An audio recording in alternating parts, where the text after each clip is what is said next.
Ismael Fajardo.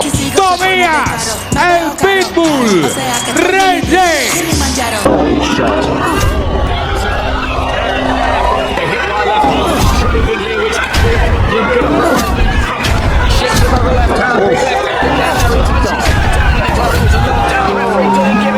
Usapang bakbakan, di magpapahuli pag may bagong laban. Sa pagpasok ng taong 2026, isang tanong ang bumabalot sa sambayanang Pilipino.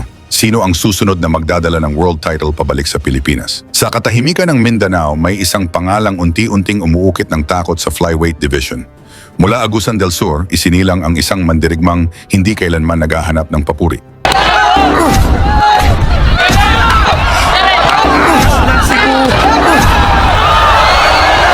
Ang tinaguriang silent assassin si Miel Fajardo, 13 panalo, 11 knockout, 3 pagkatalo, isang estilong diretsahan, walang paligoy, walang atrasan.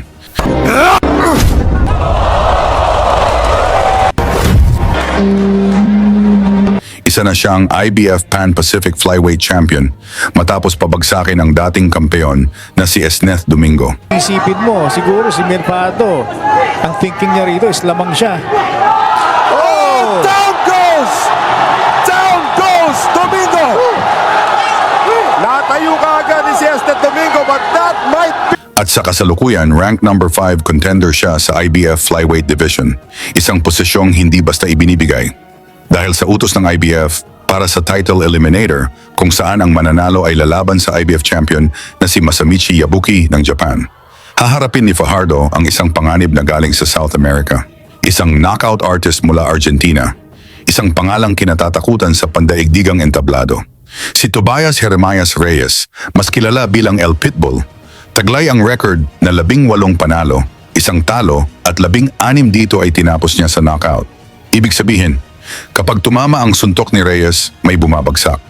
Sa kasalukuyang rankings, siya ay number 1 sa WBO, number 3 sa IBF, at number 4 sa WBC. Isa siyang ganap na world-level contender, pressure fighter, matapang, at walang respeto sa pangalan ng kalaban. Ngunit bago dumating ang sagupaan kontra Reyes, kailangang balikan kung paano hinubog si Fajardo ng apoy at pagmamaliit. Matapos ang 4 na sunod-sunod na knockout sa Pilipinas, dumating ang pinakamalaking laban ng kanyang karera, isang laban na ginanap sa Dubai. Sa maraming, formalidad lamang ang mangyayari. Ang kanyang makakaharap, ang ipinagmamalaki ng top-rank promotions, alagang personal ng alamat ng boxing na si Bob Arum, isang undefeated knockout artist, isang itinuturing na future world champion.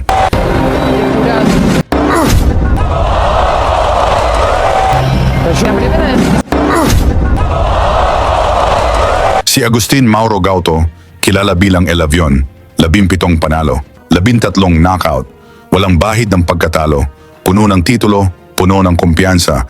Para sa marami, ang Pilipino ay pampataba lamang ng record. Bago pa man tumunog ang bell, binastos na siya sa pagtawag pa lang ng pangalan. Del Sur, Philippines, Ismael Fajardo.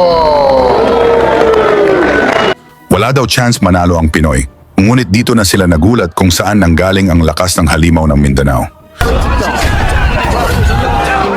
Bago yan, pa-like at subscribe na lang kasama ang bell.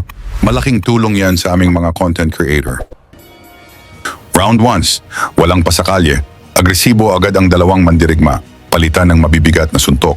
Walang umatras. Silent assassin ng Pilipinas.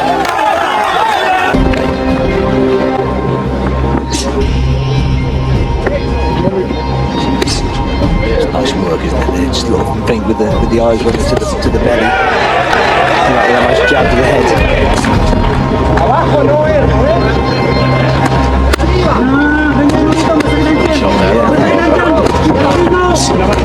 The left hook there, then as well with the second attack. I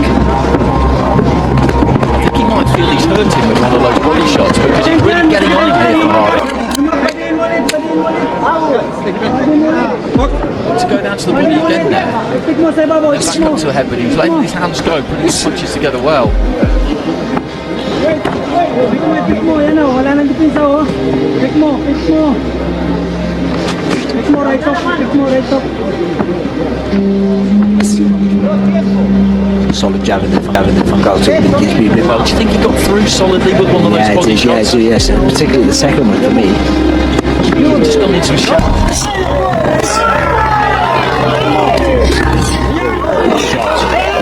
Ay tumama ang isang solid na left hook. Dito nga sa mukha Hanggang sa pumutok ang isang kaliwa mula sa Pilipino. Bumagsak si Gauto. Tumayo pa ang Argentinian, ngunit sa kanyang mga mata, may pumasok na pagdududa. Iba ang bigat ng suntok ng Pilipino. Be enough as we look at the replay. I don't think he will be. Mula sa sunod-sunod na atake ni Fajardo, bumagsak muli si Gauto. Nasagip lamang ng bell. Round 2. Dito isinulat ang simula ng isang bagong alamat. Gustong bumawi ng kampeon, ngunit ang Pilipino matiyagang naghihintay ng tamang sandali. So far left hand is trading here with touchdown as well. Fajardo just she's got to get on top. He just needs to stay low for that, and then come in with that left hook. Here, which could be a problem. Good up body movement. Gauto hit by left hand, but he's trading here, which could be a problem. Good upper body movement from him. He shifts another left hand. At nang dumating iyon, sunod-sunod na kaliwa. Walang pahinga, walang awa. Bumagsak muli si Gauto. Tumayo pa, ngunit lutang na ang kanyang mga mata. There at the minute, that's the problem. He's letting his own hands go. He's showing a ton of bravery and heart in there, but every time he gets hit clean, he's going to go down, and he's going to get hit clean because he's wide open at times. What's the referee doing? The referee's given an extra time there. He missed the knockdown. There was a touchdown with the punch he missed. And he was put down. Just looking for that left hook. Every single time he can throw it, he is throwing it. Dipping low at the waist there. Touches down with the glove again, and the referee doesn't see it. That's another knockdown. There's been about 4 knockdowns in this one. It's tremendous action, it really is. It is. It's superb. It is. It's superb. 1 minute 40. Leading at round 2. Shots. The big left hand, and he's taking those two somehow. He's throwing back himself. He goes down to his knees. Exhaustion. Mula sa solidong left hook ni Fajardo, bagsak ulit si Gauto, ngunit hindi pa rin ito basta-basta sumusuko. Referee does count him this time. The Argentinian corner. I don't really know how much more of this I would Ramdam na need ang to skip wakas, by with that. hindi na pinalampas ang Critical stage of his career, pagkakataon. of course. Puro He's power 17 punches, now. isang huling bagsak, at doon pumasok ang referee. Hindi para sa puntos, At sa kundi huli para ay iligtas ang tinigil na nga kanilang po ng kampeon. referee ang laban. Technical knockout. At nanalo- Panalo si Miel Fajardo. Sa gabing iyon, nawasak ang mga inaasahan, natahimik ang mga nagmaliit, at isang tahimik na Pilipino ang nagpaalala sa mundo ng tunay na lakas, hanggang sa umalis ang kampo ni Babarom nang walang paalam. Ngayon, nakaharap si Fajardo sa isa na namang panganib. Isang pitbull, isang knockout artist, isang hakbang palapit sa world title. Ang tanong, handa na ba si Miel Fajardo na maging susunod na world champion ng Pilipinas? Ibahagi ang inyong opinyon sa ibaba. Banggitin ang inyong lugar at sama-sama nating subaybayan kung hanggang saan aabot ang paniniwala ng mga Pilipino sa laban ni Fajardo kontra Tobias Reyes para sa IBF Eliminator. Lagi niyong sundan, huwag magpapahuli. Pag-usapan ni bakbakan, balita niya at laban. Mga Pinoy na di nagpapagapi. Salamat sa mga suporta na lagi nandyan.